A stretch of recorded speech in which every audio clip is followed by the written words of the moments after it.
உங்களையும் என்னையும் உண்டாக்கின தேவன் அவர் உங்களுடைய வாழ்விலே அவர் நன்மை செய்யும்படியாக அவருடைய கண்ணை உங்கள் மேலே வைத்திருக்கிறார். உங்களை அவர் அவதானித்துக் கொண்டிருக்கிறார்.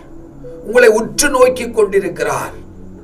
உங்களை அவர் பார்த்து கொண்டிருக்கிறார். என்னுடைய பிள்ளைகளுக்கு நன்மை நான் செய்ய வேண்டும், நன்மைகளை நான் கொடுக்க வேண்டும், நன்மையான காரியங்கள் என்னுடைய பிள்ளைகளுடைய வாழ்விலே நடக்க வேண்டும், தீமை அல்ல அவர்கள் நன்மைகளை அவர்கள் அனுதினமும் சுதந்தரிக்க வேண்டும் என்று சொல்லி உங்களை நேசிக்கிற ஆண்டவராகிய இயேசு, உங்களை நேசிக்கிற தகப்பன் அவர் அங்கே நன்மை உண்டாக அவர் அங்கே உங்கள் மேலே அவர் தன்னுடைய கண்ணை வைக்கிறார்.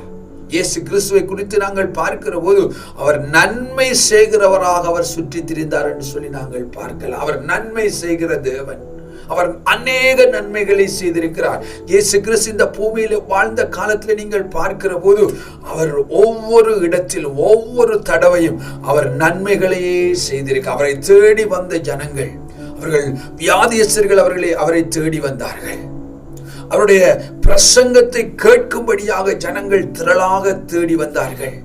அப்பொழுதெல்லாம் அவர் நன்மை செய்தார். அநேக நன்மைகள், அநேக இடங்களிலே ஆண்டவர் ஒவ்வொரு இடத்திலும் அவர் நன்மை செய்கிறவராகத்தான் அவர் சுற்றித் திரிந்தார்.